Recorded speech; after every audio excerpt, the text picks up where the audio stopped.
this is Gilbert Gottfried, and this is Gilbert Gottfried's amazing Colossal podcast with my co-host Frank Santopadre, and we're once again recording at Nutmeg with our engineer Frank Verderosa. Our guest this week is a broadcaster, radio and TV personality, actor, game show host, and Emmy-winning producer who has done a little bit of everything in show business. He's hosted game shows like The Price is Right, Beat the Clock, The Movie Game, and the $64,000 Challenge. He's produced talk shows like The Tomorrow Show starring Tom Snyder, TV movies such as And Baby Makes Six with Colleen Dewhurst and Warren Oates, and Bronte starring Julie Harris, as well as Emmy-winning specials including The Golden Age of Television and The Songwriters. In his long and varied career, he's worked with and befriended people like Robert F. Kennedy, Muhammad Ali, Carl Reiner, Jerry Lewis, Richard Rogers, Jason Robards, and John Frankenheimer.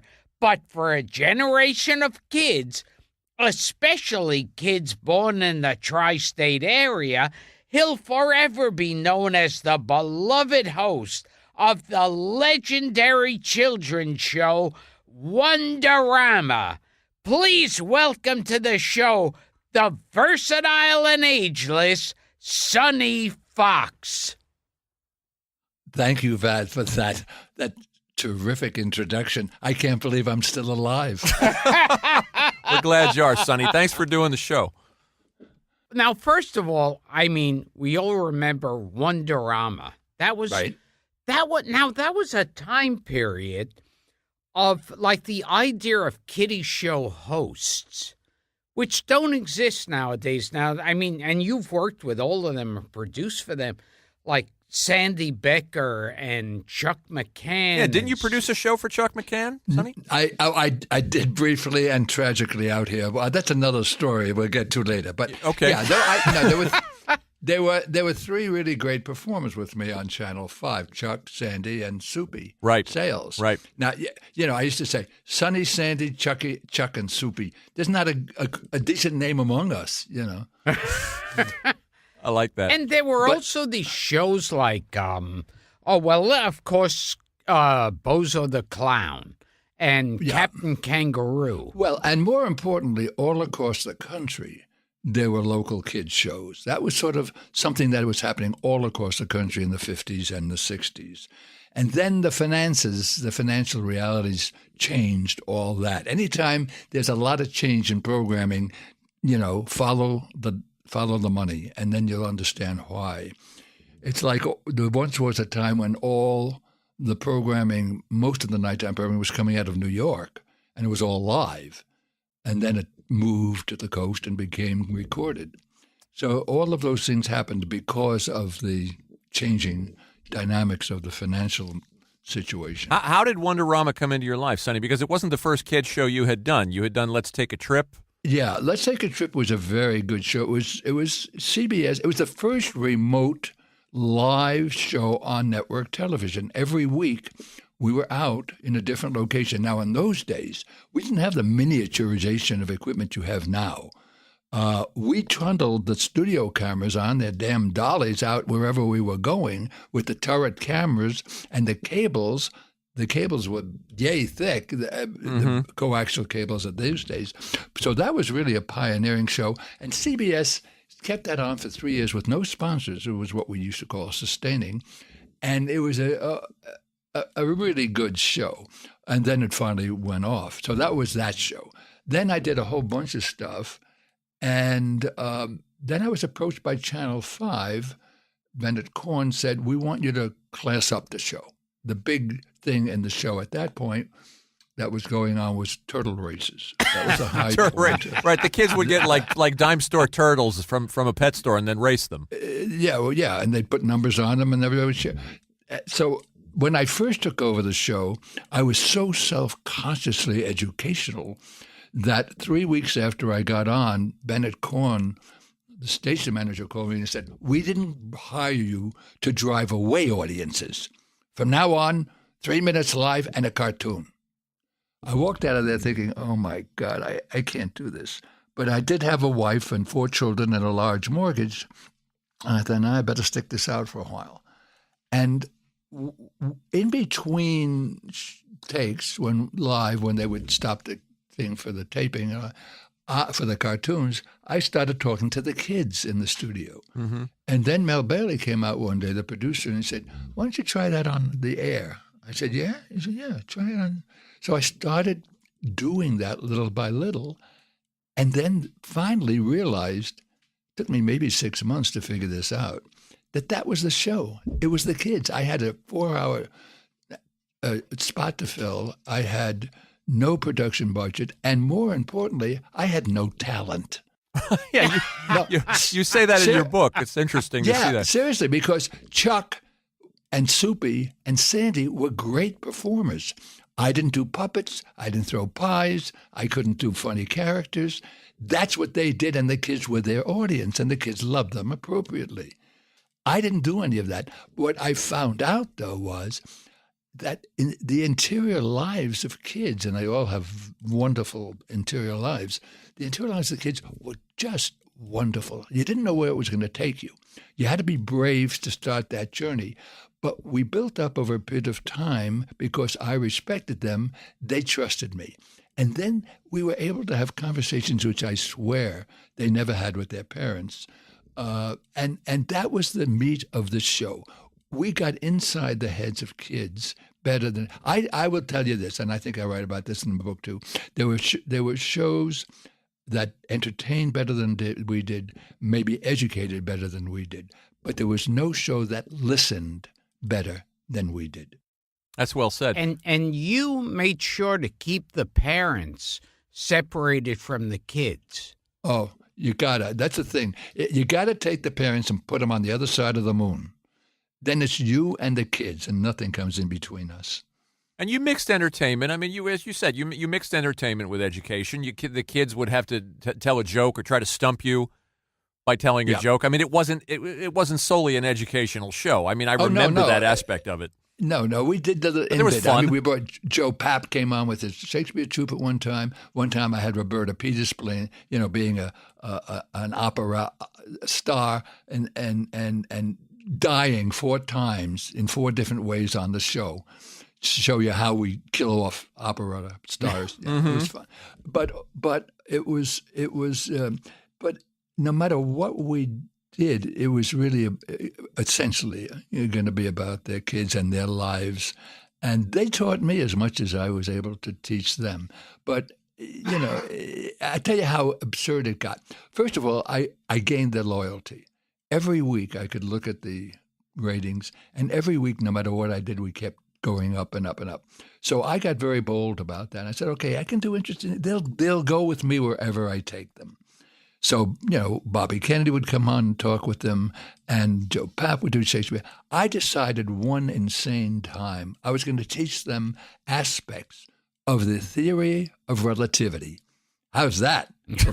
For a kid's show. I mean, that borders on insanity. So I thought through for months, how am I going to do it? Well, a little bit of here and a little there. I could teach them that, at 90% of the speed of light, a yardstick becomes only 18 inches long. I could talk about the clock the heart rather as a clock in addition to a muscle. Little things, little aspects of it, So the Sunday came, and in between cartoons and commercials, here was Sonny trying to do this bit. And as I was doing it, I looked at my cameramen on the floor, and I could see their jaws hanging slack and little drool coming out of the side of their mouths and their eyes glazing. And I thought to myself, I started hearing in my head little kids' voices saying, "Marty, what's he talking about?" And the older brother saying, "That's all right, Bugs Bunny is coming up." Anyway, I thought that was about as big an overreach as one has ever done for kids. I'm going to look at those ratings on Monday and see the result. We didn't lose a point. They really were so loyal and so committed to me that they allowed me to take them wherever I wanted to.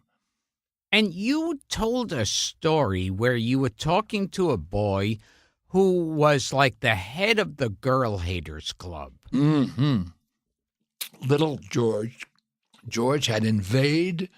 I found that boys did that. They had girls had boy-hating clubs, too, I turned out. Yes. Goes back to Little Rascals. But little George had just been carrying on for about 5 minutes about girls, and he could not find one valuable thing about girls. I mean, he just had, and so I said to him, "So you're never going to get married?" He said, "Yeah, I'm going to get married." I said, "George, you just told me how much you hate girls. Why would you get married?" He said, "Well, my parents aren't going to live forever. Who's going to take care of me when I grow up?" And I thought to myself, that's why a lot of us get married, isn't it? That fascinates me. That a little kid had that thought. Hey, they have wonderful thoughts. You ask them about God. I love talking about the kids. I did a whole side of a record album in the 60s about this. God. Kids don't deal in abstraction. They have to, you say God, they have to know what he looks like. You ask about gods, and I remember one of these things, a bunch of boys, I said, "What does God look like?" And they were telling me brown beard, white beard, what he wore, I said, "How tall is he?" And the first kid says, 5'8.5". In the background, you hear the other voice saying, 5'11". And then I would say, and I have videos of this, what is, they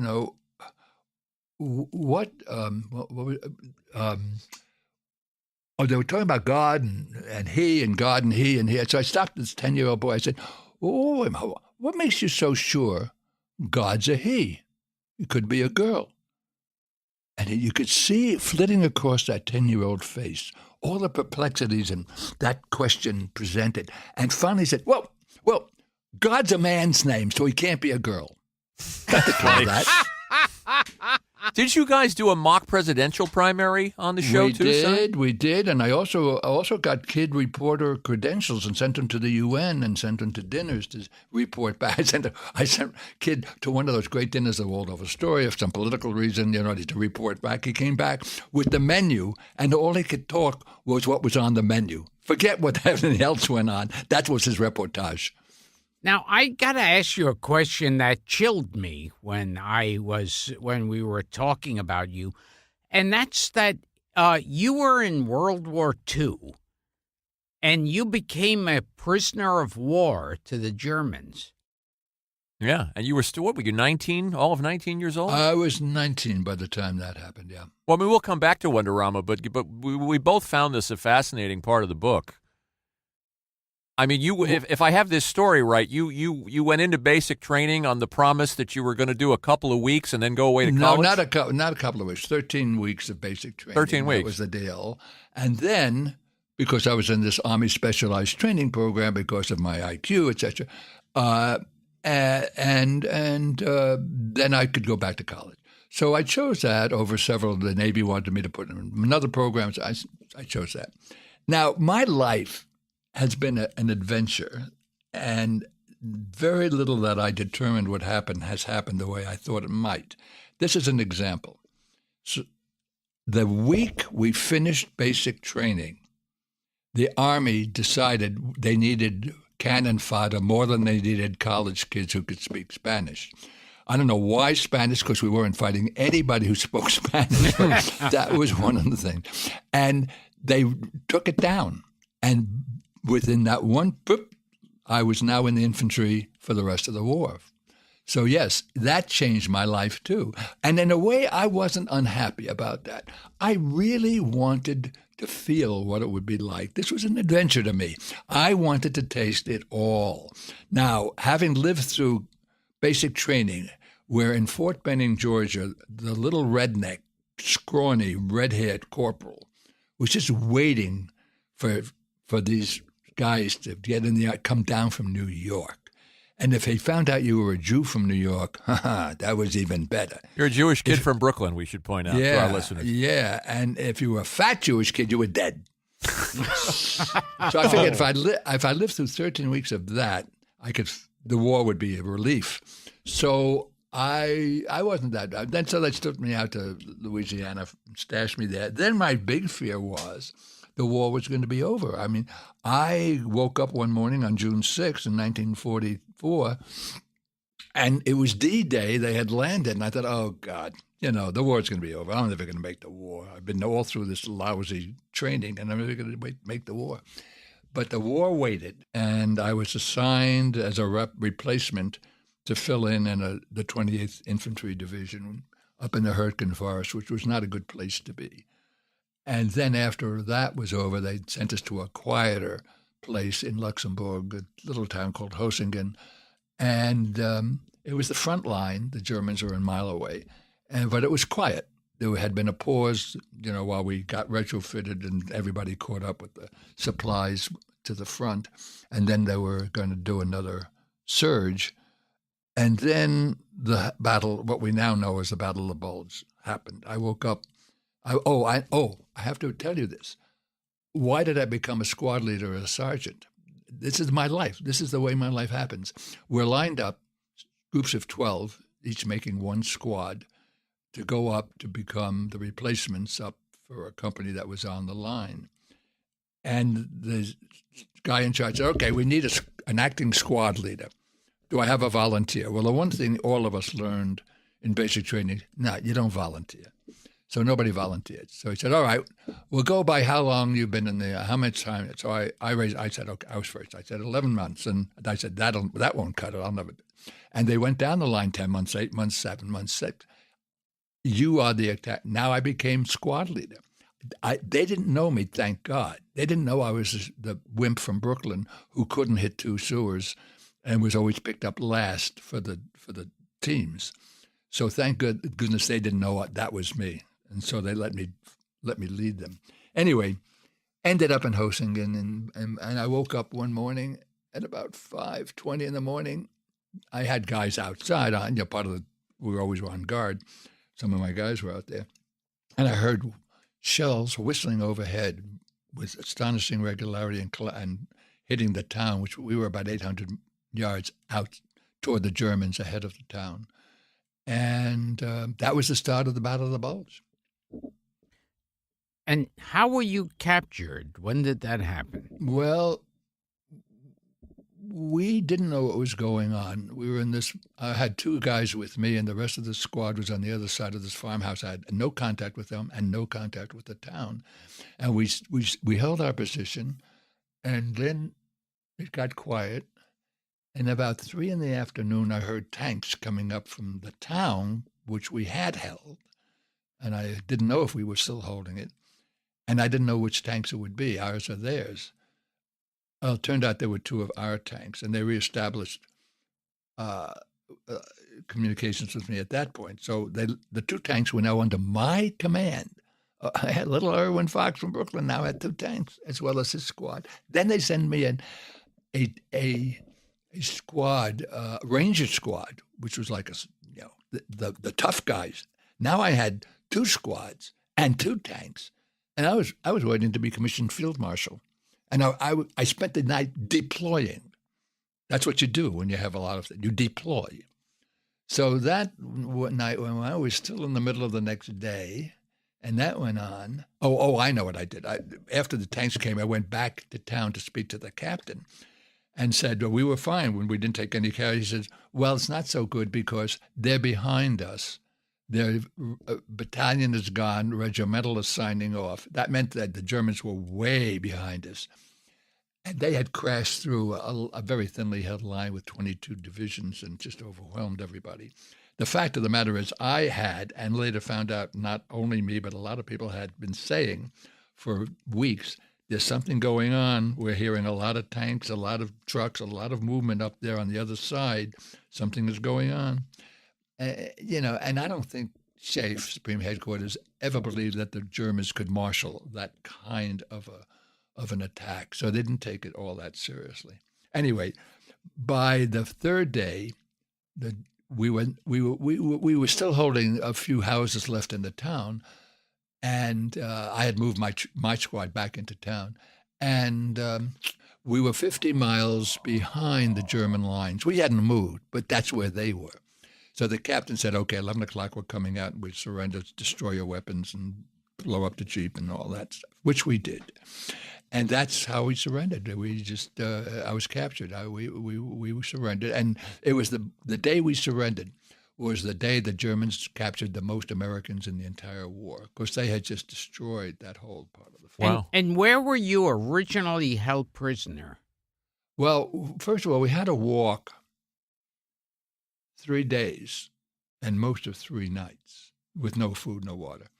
And one night we slept sitting in a church for about 3 hours. The next night we slept in a barn for a few hours. And then we got to a railhead. And then one guy and I was singled out and were given shovels and told to go in to that boxcar and shovel the shit out, which is what we did. It was a 40 and 8, and they carried animals, and the animals did what animals do. Now this was going to be our home.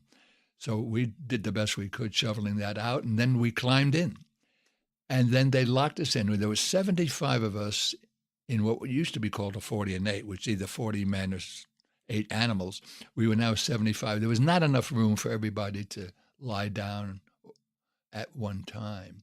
The doors clanged shut, and we were locked into that boxcar for 7 days and 7 nights. Wow. Because everything, the Allies were bombing the rails all over the place and so on. So we were low priority for the Germans. They didn't give a damn if we arrived or didn't. So we were the ones who were shunted aside as needed. And it was cold. We had about maybe, a few hours a day, but it was cold. There was rime on the inside. And if you had to relieve yourself, you went to the door and sort of tried to make it outside. That didn't quite work, and that yellow stuff built up inside. It was a tough 8 days. No food again, and no water. And then we arrived at the German prison camp. And then when you arrived at the prison camp, then they first started separating the Jewish soldiers from the other soldiers. Yeah, that's something that they hadn't done at any other time in any other prison camp. We were not prepared at all for that. When I got off out of that boxcar after 7 days, 7 nights, it was snow on the ground. We were ankle deep in snow. It was cold. I was hungry, obviously. I just wanted to get inside. But you had to go and be, the Germans, of course, with their thoroughness of making sure they had a record of everything, had little lecterns set up on the hillside and clerks to register you in. And most of them were German, but I didn't have enough of those, so they had impressed some other Americans who had been there before to take down. I drew an American, fortunately. So he said, name, rank, serial number. And then he said, father's name. I said, I'm only supposed to do name, rank, and serial number. He said, listen, kid, you don't give them what they want. They'll put you over there and you stand in the snow until you decide. You want that? That's what you're going to do. So I figured, okay, if they knew my father's name was Julius Fox, that wouldn't change the course of the war. That he was in textiles, that wouldn't change. So I answered those questions. Then came the question I had not calculated on hearing. He said, religion. Religion. Now, here I am, 19 years old, in this shape I'm in, standing alone on that hillside, and I'm facing this question right outside a Nazi prison camp. So I think because I had already surrendered once, I didn't want to do it again. I answered, Jewish. He looked at me and he said, Protestant. And I said, Jewish. And he said Protestant and waved me away. Now, I just went in. I had no idea what was going to go on. I went in to the prison camp. Now, they took anybody who said they were Jewish to a German or had a Jewish-sounding name or looked Jewish and put them in another barracks. So I was in the barracks with the other guys who weren't separated because I was waved in as I guess he said they took Protestant down. And Fox is not a name that reveals that. So that night, lying in this first night in prison camp, I heard, hurled into the darkness of the night in that barracks. Anti-Semitic jokes from the American GIs, including one guy who said, "I never thought I'd be in a Jew-free zone." So you see, the Germans didn't have a lock on anti-Semitism. Wow. When were you liberated, Sonny? How long were you in there all told? Can I just No. ask a... Oh, Sure. sorry. Go ahead. Go Can I ahead. just ask a question that they said when they were separating you? There would be one prison camp for the soldiers, and for the Jewish soldiers, there'd be what they would call a labor camp. No, not in that camp. Let me Yeah. tell you what happened there. Okay. They just put them in another barrack Okay. for the moment, okay? So they were in one barrack, and I know all these because two of my best friends were in the Jewish part there Yeah. of the camp. And we went on for a couple of weeks, and then they decided to move the non-coms, corporals and sergeants, to another camp. They took everybody, including those that they had isolated as Jews, and put them back with us, and we all went to the second camp. Now, in the second camp, there was a master sergeant who was with the 106th Division, which had been just north of us, and 406th Division. They had come onto the line for the very first time on December 12th and got hit December 16th with the bulge. And they just, were in no position to even, didn't know anything. We had been on the line before, and we were somewhat battle-hardened, but they didn't have that advantage. Anyway, that was, and in the second prison camp, the commandant of the second prison camp went to this master sergeant. Of course, he was the top-ranked non-com of all of us, and said, tomorrow morning, I want you to put all the Jews outside, line them all up outside the barracks. Now, I didn't hear this. I was in another barrack entirely. But my friends who were there, told me about this. And this not Jewish master sergeant turned after the guy left. He said, tomorrow morning, we all fall out. And the next day, they all fell out, and the commandant came and said, they can't all be Jewish. And ultimately, with a gun to his head, this heroic Roddy Edmonds sergeant said, we're all Jewish. Oh, my God. We're trying to get this guy a medal now. You know what? They don't consider that kind of action, because it was not in battle, heroic. So that's what's stymieing us now. But anyway, he did get the highest award from Israel recently in January. I was there when they gave it out. Yeah, we saw it on your website. Yeah. That was for Roddy. It went to his son. When were you finally liberated? We knew that they were coming close, that our guys were coming close, and the Germans did do that too. So they decided to move everybody to that camp. There were Russians, there were British, there were French, there were Africans. They had all kinds of compounds. Everybody was going to be moved the next day. Now, we didn't want to be moved for two reasons. One is we were not in very good physical shape by that time. When I was liberated, I weighed, I'm 6'3", 3.5 at that point. I went in weighing 165 pounds. I came out weighing 105 pounds. So we were not in great shape. And also, the Allies' planes were shooting up everything that was moving on the roads in Germany. So who knew that they could tell us from the Germans, Right. what would happen? So I guess it came out of Roddy also, but the word came down the next day. A third of us were to stay in our bunks, in our the bed things, and say we're too sick to leave. The second third, if they pulled us outside, when they said move, they would drop into the cold, wet pavement and say they can't move.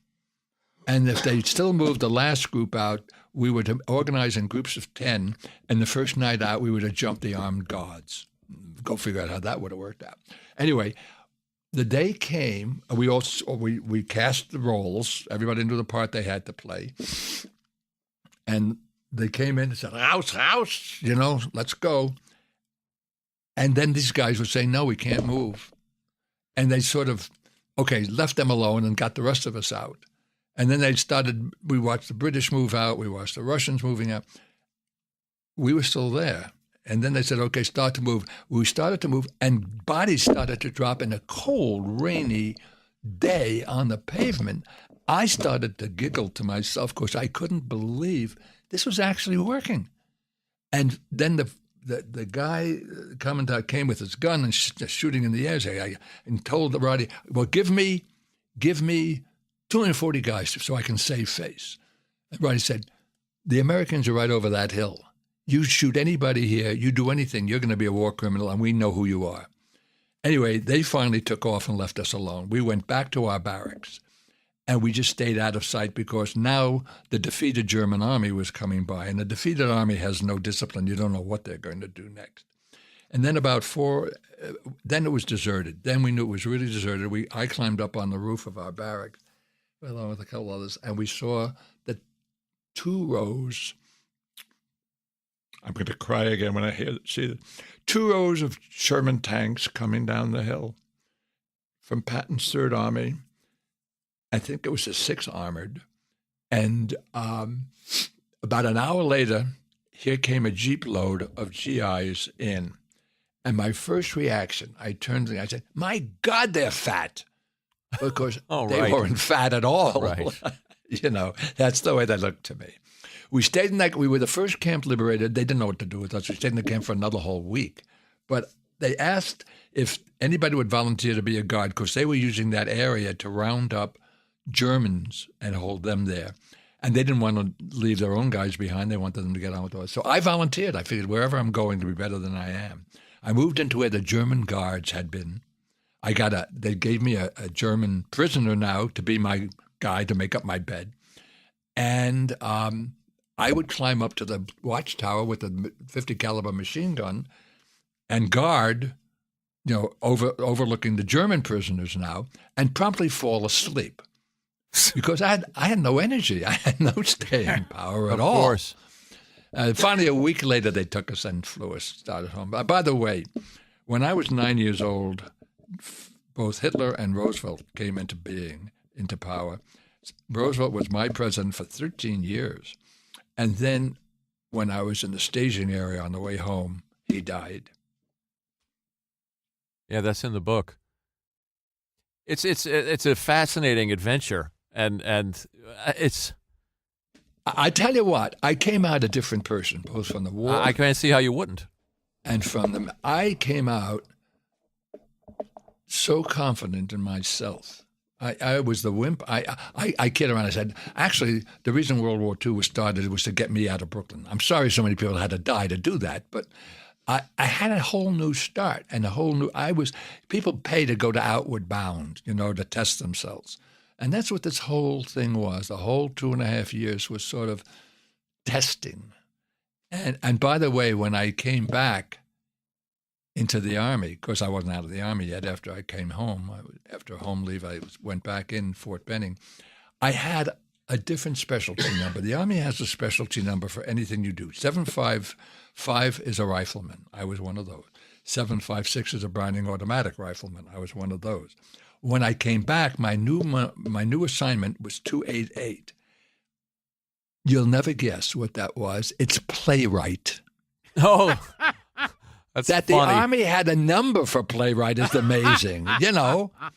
I was writing radio scripts then for the rest of the time I was there. And then I called up the son of my mother's best friend, whose name was Alan Funt. Oh, Alan Funt, right. This is how fate plays into my life. He had just was going to start this new show called Candid Microphone on ABC Radio. I knew Alan because I knew him. I knew the family. And by the way, his name growing up was Sonny. Okay. But I knew him. And so I called him up. He said, okay, you ready to go to work? I said, yeah. He said, okay, come in, see me. I started on Candid Microphone just as it was starting up at $35 a week. I got a lot of raises until it went off the air, and the year and a half later, I was up to $65 a week. I worked 80 hours a week. I never worked harder in my life, but it was wonderful. What kind of guy was Funt? Because he had a certain reputation. Yes, he deserved it. Alan could be brilliant. If he wanted to be a cabinet maker, which he did on the side sometimes, he was brilliant. Once when he got richer, he went up to Croton, bought a house. He decided to become a master horseman. He did that. I mean, what he set his mind to, he was brilliant. He was also, I don't know what to use the terminology. He could be terrible with people. He would hurl pencils. He would just yell at them.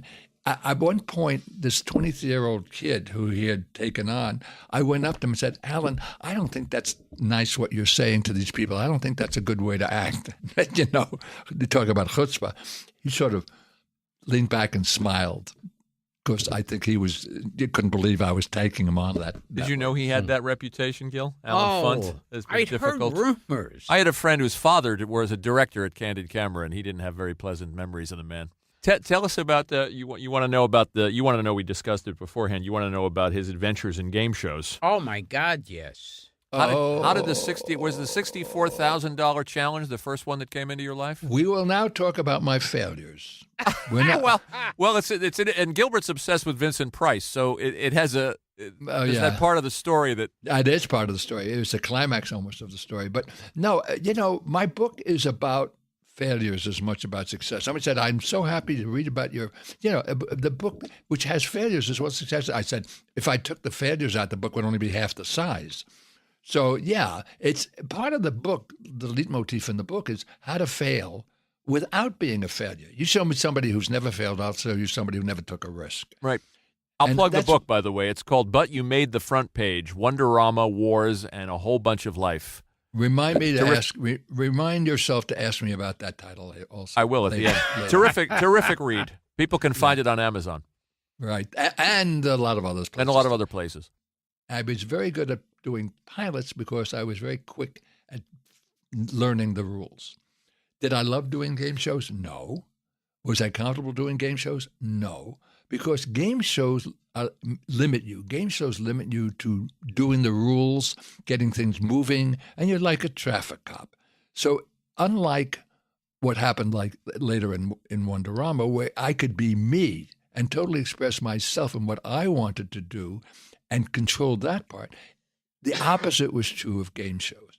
Anyway, so I did so many pilots for Goodson Tarman and others. As a matter of fact, I will never totally die away because there are bits and shards of my life in hyperspace that will always be there. And some of them are those game show pilots. Somebody will say, "Ooh, look what I found. What is that?" I said, "I have no idea what that is." Finally, in 1956, I get an approach about doing $64,000 challenge. $64,000 question is now the big hit on television. Right. It's a CBS show. CBS now wants me to come in and try out. So I walk in and I do an audio version as a pilot. And Joe Cates is the producer director. And he says, calls me later, he says, "Come on in, let's listen to it together." I said, "Okay." So we listened to it together. He said, "What do you think?" I said, "I wouldn't hire me." And he said, "Yeah, I think you're right. You're not ready for it." I mean, all I had done in the meantime as a performer, because I never was going to be a performer, that was by accident on Let's Take a Trip. And that was a not commercial show, remote, no studio audience, Sure. Nothing. Couldn't be different than the So you're a little fish out of water here at this point. And $64,000 challenge going to be 10 o'clock Sunday nights on CBS. So that went by. Now they're getting closer and closer to when it's going on. I'm going on with my show. I'm ready to go out to California to do 5 Let's Take a Trips out there. I get a call. They want you to do one of 2 pilots. It's down to you and somebody else. A guy named Brown, who was a disc jockey on Channel 5. Ted Brown. Ted Brown. Yeah. You're going to do yours on Friday. And I couldn't believe where that came from. Absolutely startled me. And this is 10 days before the show's going on the air. So I sent my wife and my 5-month-old to L.A. and get to the hotel to wait for me there. And I went and I did the pilot. We go out afterwards for dinner, and at the dinner, my agent, some people, and also Mr. Who was the guy? Who was the guy who was the big commercial sponsor? Was it Revlon? Revlon. So Mr. Refson Yeah. and Mrs. Refson are at dinner too with me. And Charlie Refson turns to me at one point and said, if you do the show, we're going to have to change your name. I said, why? He said, nobody's going to believe anybody named Sonny is giving away $64,000. And I, with my smart flatbush ass, my smart ass flatbush college, I said, Mr. Refson, for what you're going to pay me, you can call me anything you want. I got on the plane, flew out, did that weekend, that Sunday, I did my show. Monday, the phone rings. I pick it up in my hotel room, and the voice says, Bill Fox, please. I said, I'm sorry, you have the wrong number. He said, wait a minute, don't hang up. This is your agent. That's your name. You got the job. I said, Bill Fox? I thought maybe they'd ask me what I wanted to be called. So the first Sunday, the announcer says, ladies and gentlemen, your host, Bill Fox. So I go out there, do the show. Middle of the next week, I get a phone call from the producer. Say, we have a problem about your name. I said, what? Well, there already is a Bill Fox on the AFTRA rolls. And according to the rules, if you've established, that you have that, use that name commercially, even if it's not your name, somebody else can't come along and take it. And there was already a Bill Fox somewhere. I said, all you guys, the network, the 3 sponsors, nobody checked that? No. So they said, so what's your real name? So I said, Irwin. And there was a silence that went on a beat too long as he digested how that would work. And I said, hey, I got a great idea. Why don't we just change my name every week? And people who don't even like the show will tune in and say, what are they calling the schmuck this week? So the second Sunday night of $64,000 challenge, the announcer intoned, and ladies and gentlemen, here is your host, Sonny Fox. And Bill Fox disappeared without a word. That's Never funny. to be heard from again. That's so funny. And nowadays, audiences have become very cynical about what goes on behind the scenes, but you barely escaped the major scandal back then. I didn't know. I knew how they picked their contestants. They gave them thorough 4-hour, 5-hour tests about their professed expertise, whether it was, poetry or whatever. And so they knew what the contestant knew. And if they would, no matter how difficult the question they would build, if it would go into the strength of what they knew the guy knew, they would expect to have an outcome that would be favorable for him or her. If they wanted to dump a guy, for instance, there was a guy who came on and said, my expertise in 18th century literature. And they took him on, but they gave him a category of English literature. At some point, maybe $16,000, they decided to dump him. And they suddenly gave him a question about Beowulf. Now, that's English literature, but it's not 18th century, and the guy blew it because he didn't know. A very complicated question about Beowulf. That's the way I assumed they were controlling the show. It was only later when this whole thing broke and the congressional hearing started, I thought, oh my God, I could not believe what they were doing. It was such an example of arrogance and power. And of course, I got to know the guy who started it, who was doing 21 and who was producing that. And I did a show with him for CBS that he was producing in the when the heck was it? I don't know. It was the 1970s or something. And You're talking about Dan Enright. Danny Enright. Yeah. And Danny and I would, I'd be at his house. We'd have brunch and things like that. I said, Danny, he said, I didn't do anything wrong. It was only entertainment. I said, Danny, of course you did things wrong. You lied. You professed that this was a legitimate, and you did it. So we agreed after a while not to talk about it. But later on, in a documentary, he finally said, he'd started it because the first show they did, the two contestants got everything wrong. They didn't get one thing right, and the sponsor said, that happens next week. You're out. I'm canceling the show. So they decided the best way to do it was to make sure that they would play it totally scripted and everybody would act out their parts, the contestants. And it worked, and it became a big hit show. I don't know if that was the inspiration for others or the others just kind of got there because they were getting pressures to control the show. For instance, one of the stories I know is that Refson was looking at Brothers. Oh, Joyce Brothers. Joyce Brothers, who was the professor, she was this cute psychologist who was an expert on boxing. Yeah, we've talked about it on the show. Remember that, Gilbert? And she studied up right on it. Well, she went and met them first, and they said they'd like her, but but what she was proposing to be an expert on, they said that doesn't work. We love the opposites. We love the unexpected. Yeah, I mean, if you were boxing, and she went home and became an expert on boxing. So funny. And they took her on. And they tried to dump her at 16 because Refson said she doesn't wear makeup. And that was not the model he was selling because that's what he was selling was makeup. Ah. They switched at 16 to referees instead of boxers. And she knew it. And then she went on to win the whole thing. They tried to dump her with a question about referees. Yeah. And it didn't work. It didn't work. But that all came later. I knew none of this, of course, when it was happening. Right. And what was the name of the girl who the wonderful actress who Patty just died? Duke. Patty Duke. Yeah. And we had lunch, and she told me about her life with them. She was a spelling bee champ, and they gave her the answers. Do you know this, Gil? Yeah. Yeah. Go ahead. And then, years later, when she was 15, she was one of the witnesses called by the Senate for the hearings to testify. I think because she was a high-profile name, they wanted to have stars. But anyway, she was taken in hand by somebody from the staff and taught how to lie to the Senate.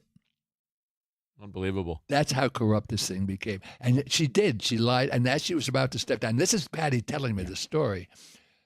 As she was about to step down, one of the avuncular members of the Senate staff said, "Now, Patty, is everything you told us true?" And she said, "No." And they put her back on the stand, and then she told them what happened.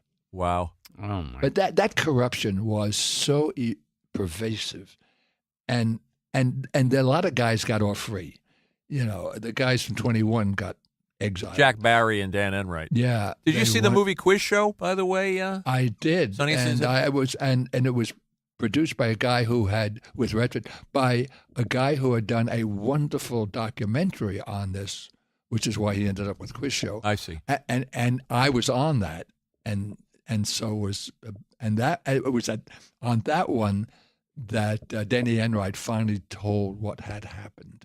I called the lady he had been living with at that point after he died. I said, "Why did Danny finally decide to tell the truth?"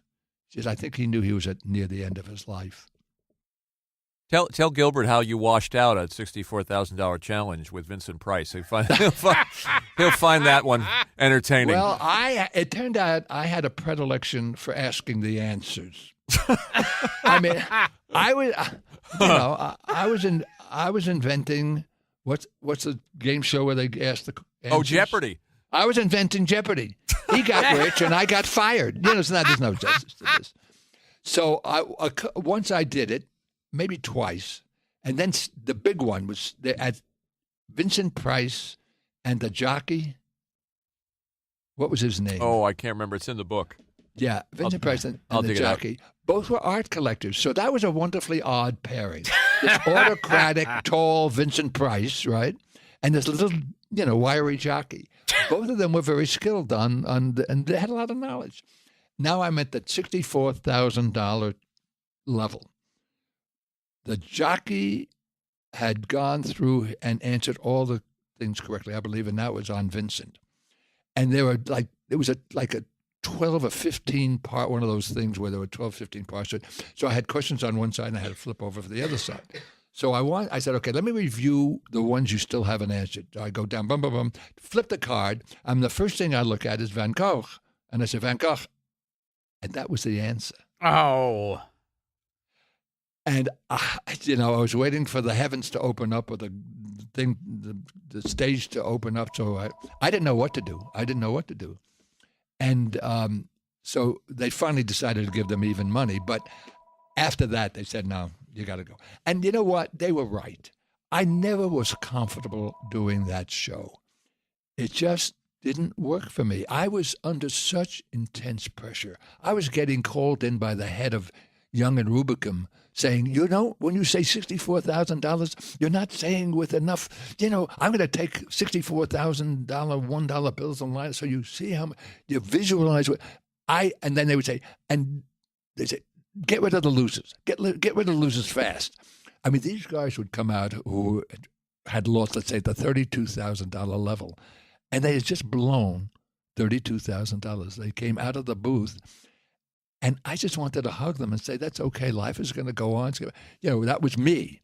They said, get rid of them fast.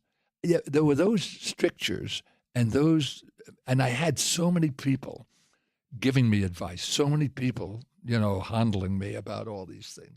That was not me. I was never comfortable. I never should have done it. I knew it when I said earlier, I wouldn't hire me. I was right. And I just knew that. I just was never comfortable doing game shows. And yet you did a handful of them after that, too. I did one major syndicated one, the movie game. You remember the movie game? I liked the movie with Army game. Orchard? Yes. That didn't last long, but I liked that. Well, it lasted long. I didn't last long. I did the first 2 cycles, and then I said, you know what? I told my agent, I said, tell them I want to double the fee. They said they won't. I said that's good because I want to go back. I want to produce. I really want to produce, and I don't want to be out here in California. My family's in Connecticut. I just get me out of this show. But anyway,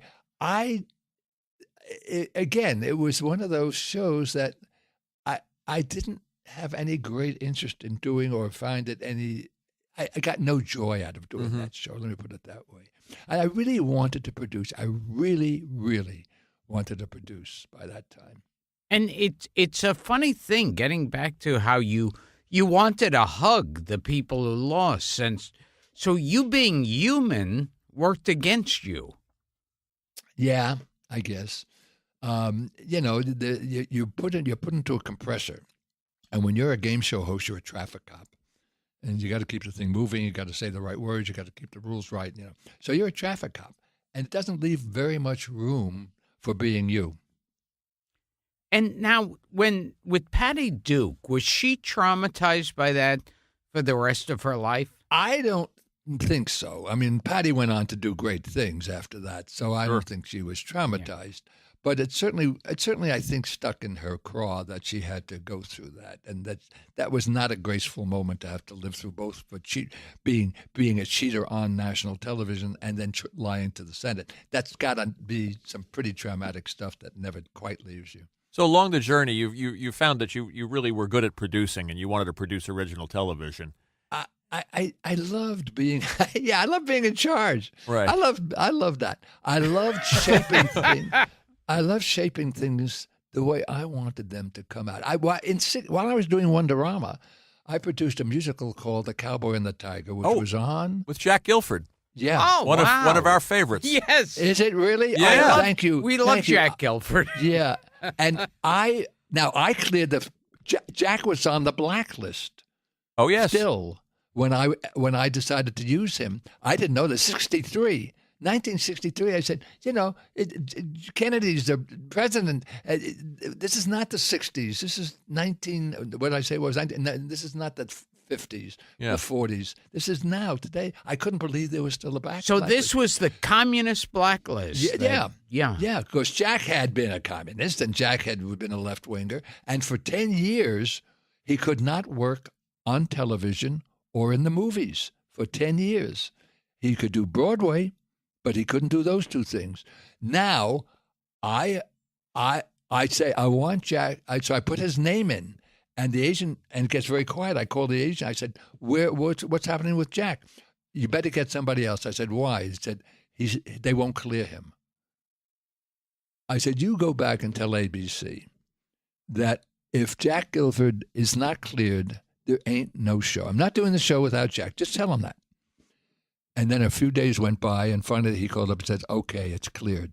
I got him off the blacklist. No. Oh, I remember one wrinkle. He was on television for a year doing the Cracker Jack commercial. Oh, sure. Yes, I remember Yes, those. me And too. I said, wait a minute, he's been all over he's been on. What is this you get? No, but we didn't use his name. I said, oh, so the message I'm getting if I use those two words, Jack Guilford, the Republic crumbles, is that what you're telling me? I just was furious with that. I couldn't stand that. Tell us about, too, speaking of producing, Sonny, I think Gilbert would find this interesting, too, as the golden age of television, one of your pet projects. Yeah. I remember doing that. I love doing that.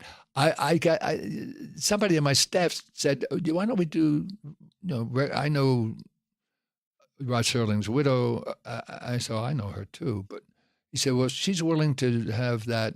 I said, oh, what a good idea. But instead of just that, why don't we do all of them?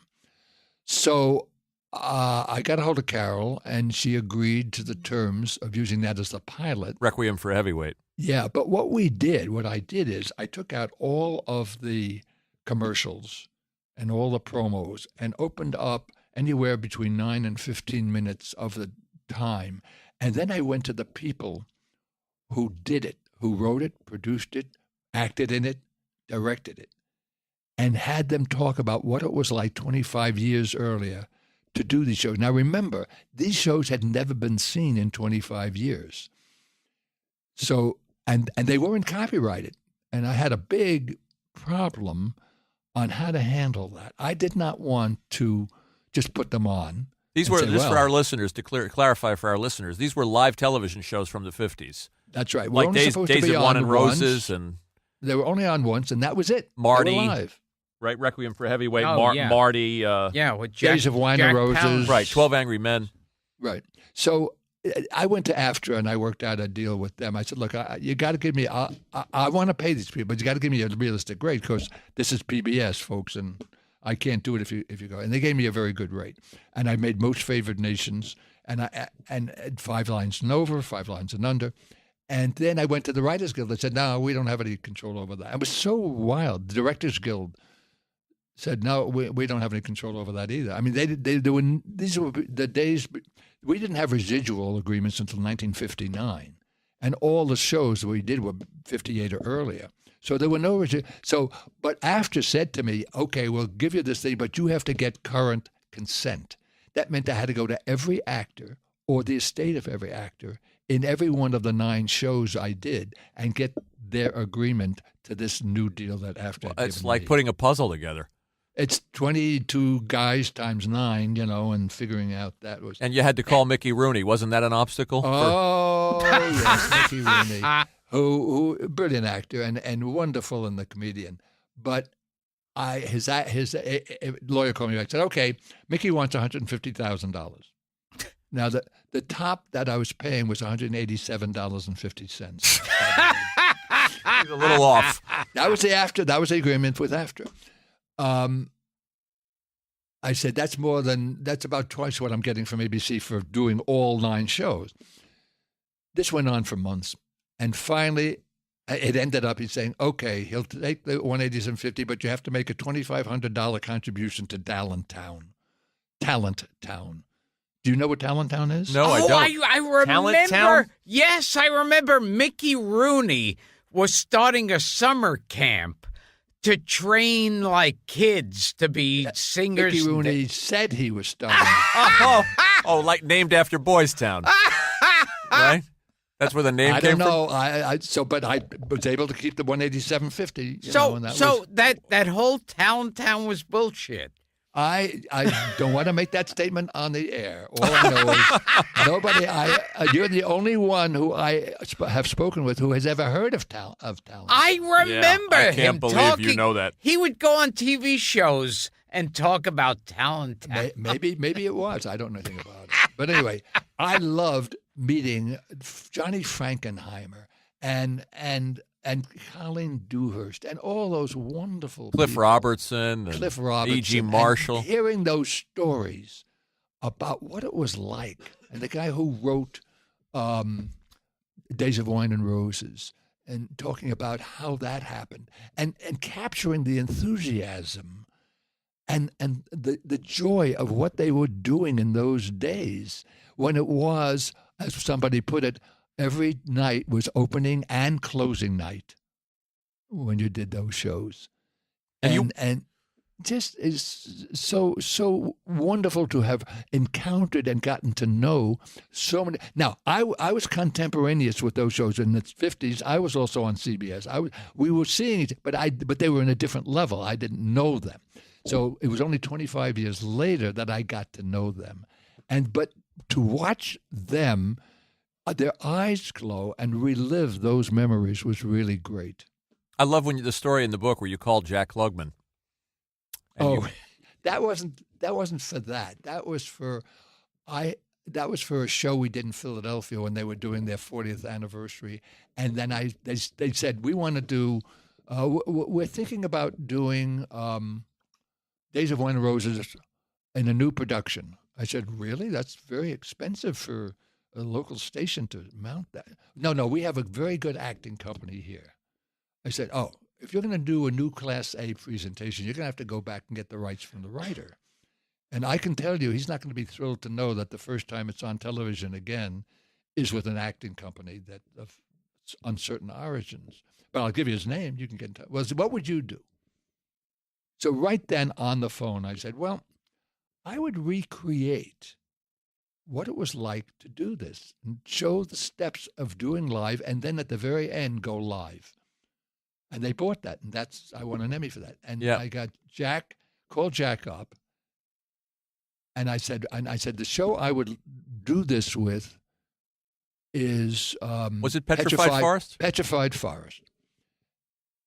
Now, Jack Klugman was in the 1956 version of Petrified Forest, which what's his name, who did it on stage, originated the part. Bogey. Huh? Was it Bogey? Bogey. He did that as a favor to his wife, who wanted to come back to performing again. And even though she was really too old for the part, they took her in because they got Bogey at the same time. They did it as a live production on NBC. Jack Klugman was in that show as one of the sidekicks. Did you know that, Gil?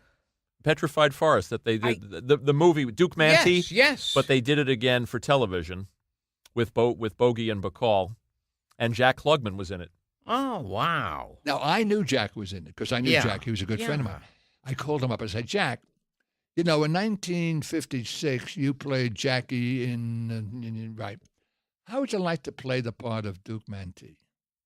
He went, and I knew I had him because I didn't have very much money to pay him.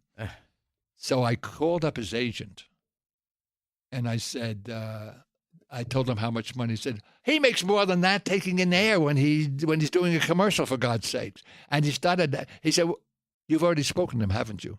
I said, absolutely. Well, I'm not going to call you first. Very smart. So Jack Klugman did that. And then we got a hold of, who hosted it? This is 91-year-old here, but one of the great performers, E.G. Marshall. Hosted it. And then the guy who had written it was there, too. So I got this reunion of the guys who originally did it. And we started it with actors that we had cast for this recreation around the table for the first read. This is the way they did it in those days. And then we followed it when it got on its feet for the first work through. And then I got a hold of the original director. Was that Delbert Mann? Delbert Mann, who I knew, who was a friend of mine. I said, Delbert, I want you to come back and do this. Do the live portion, but I want you to be there for the whole thing, putting it together and rehearsing it. And said, I don't know if I want to do live television again. I said, yes, you do. So he did it. So Del was there with the people, recreating with the writer who had written it what it was like, and then putting these people through the paces. Now, we had to teach the boom guy and the camera guys who only knew how to do news shows, how to do drama, how to navigate live doing drama. So we had to educate them too. And then we followed it all the way down to dress rehearsal, and then we went live, at which point Del got into the director's seat and directed the 3 scenes that were done live on that night, on primetime time in Philadelphia. That was talk about shoes to fill to Yeah. be in Humphrey Bogart's part. Well, and that was his dream. I could have paid him nothing. He would have done that. We got to wind down, and- Sonny, but we well, got a couple of more questions for you. We've got a question. We're dying to know. You are an extra in a Jerry Lewis movie. Yes. Didn't make. By the way, and I was on the cutting room floor when that was over. What was the movie? Well, The Nutty Professor, I think. Oh, really? okay. That's Wow. good trivia. And I wanted to see what it would be like to show the kids how a movie was shot in Hollywood. So I made a deal to go out and be in Jerry's movie. And it was a one day on, but they followed me with a camera. And I followed me when I was staying with Jerry when he was doing stuff around there and talking about what he was doing. And I knew I was not going to be in the movie. That was not the point. The point is I was there, I was an extra, and able to show the kids what it took to make a movie just in that one day of shooting. And then I showed it on camera. On Wonderama. On Wonderama, yeah. And to Jerry didn't this day, you say that people in their 50s and 60s come over to you and they revert to being little kids again. Oh. Including us. Yes. It is- Exactly. We knew while we were doing the show that the show was very successful. You could read the ratings every Monday. What we could not know then, and what has come to pass in the intervening time, was what a powerful, what a long-lasting thumbprint we left on those malleable minds. 4 hours every Sunday, 8.5 years. And when it manifests itself, I went to hear the editor of the New Yorker. He was flogging a book in 2008 on Obama, and he was at the Writers Guild Theater in L.A. And he was, I said, let's go see it. Let's go hear him. He's a bright guy, to my wife. And she said, I can't. So I took a friend. We went down. Indeed, he was very bright and very funny and very sharp. And in listening to him, I heard he grew up in Passaic, New Jersey. I figured how old he was. I turned to my friend. I said, one of my kids. He said, what do you mean? I said, he watched the show. He said, how do you know? I said, I know. When it was over, I went in the lobby, and he was signing books. So I invested $31.95. I bought his book. And then I stood on second line, and shuffled toward the Holy Grail where he was sitting, signing books. And I put my book down in front of him. He said, good evening. I said, good evening. I put my book down in front of him. I said, just sign it to Sonny Fox. Sonny Fox! Now, this is the editor of New Yorker. He stood up, Sonny Fox! Oh, we got to have lunch and all that. And he signed it to the master. Oh, So, that's nice. Yeah. That's nice. I mean, it is wonderful. And watching, of course, then there's the other guy who was coming in earlier. I was doing a show in New York at the Henry Hudson Theater. And I was standing on the stage. We were loading and getting ready for I was staring at the empty audience group area. My mind was just going early in my. The door opened up from the wintry weather outside, and somebody was coming in the stage door. I just knew somebody had come in. I didn't look, but whoever it was stopped like that. So that drew my attention. It was the double bass player coming in with his coat all buttoned. He looked at me. I looked at him. He said, "The toy you gave me broke." Not hello, gee, look who's it. The toy you gave me broke. I looked at him. I said, how old are you? He said, 35. I said, by now, the toy I gave you should have broke. That's great. Well, one of those kids, by the way, was our friend, Whoopi Goldberg. And she sends her love. Thank you. I saw her interview you at the Paley Center here Yeah. in New York a handful of years ago. And I also Gilbert and I were two of those kids watching Yes. Wonderama. And I want to wrap, if I can, Sonny. I just want to read a quick letter.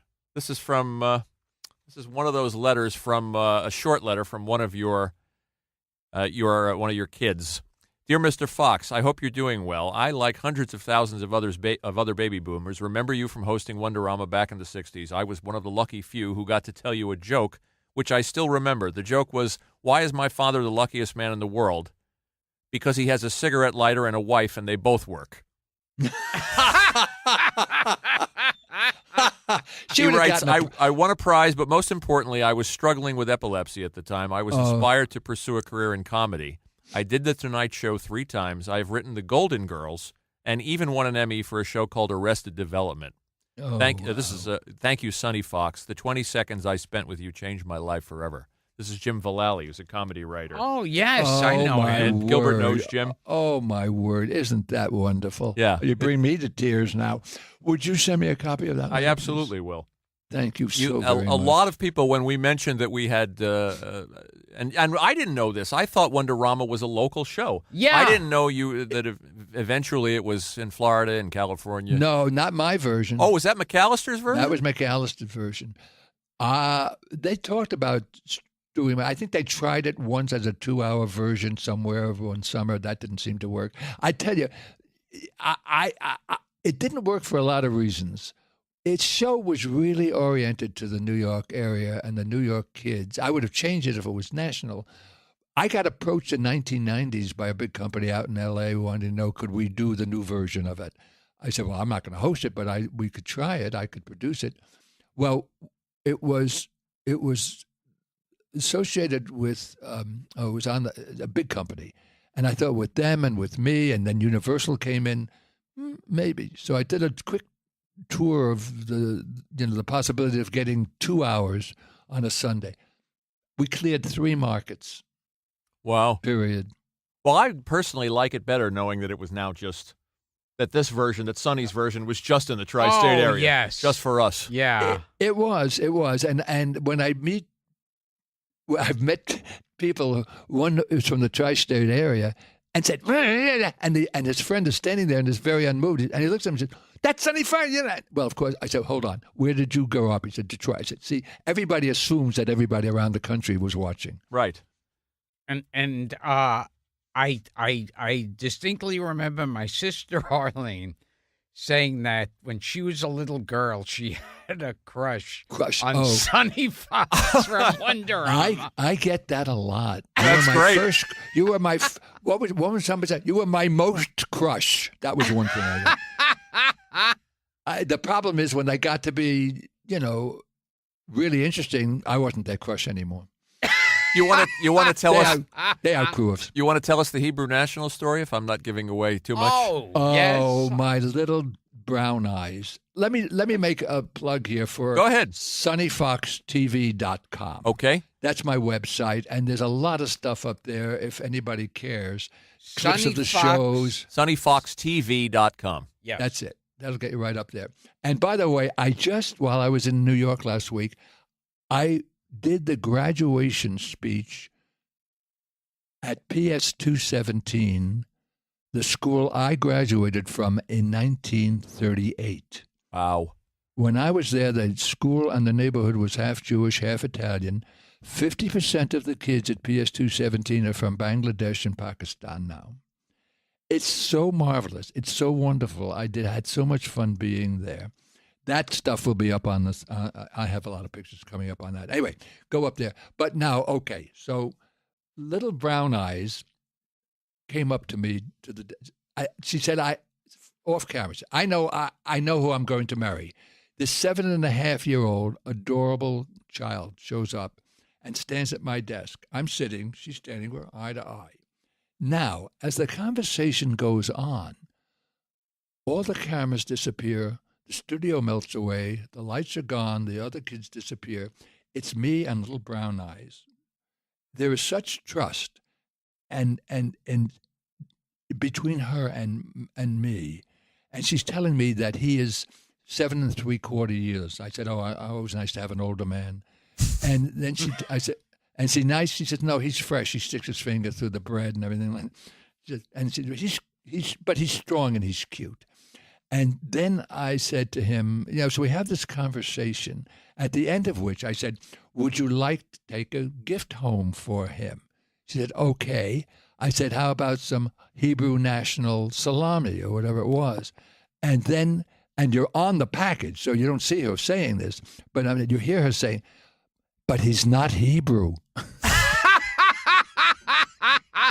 I like that one. That's my favorite one in the book.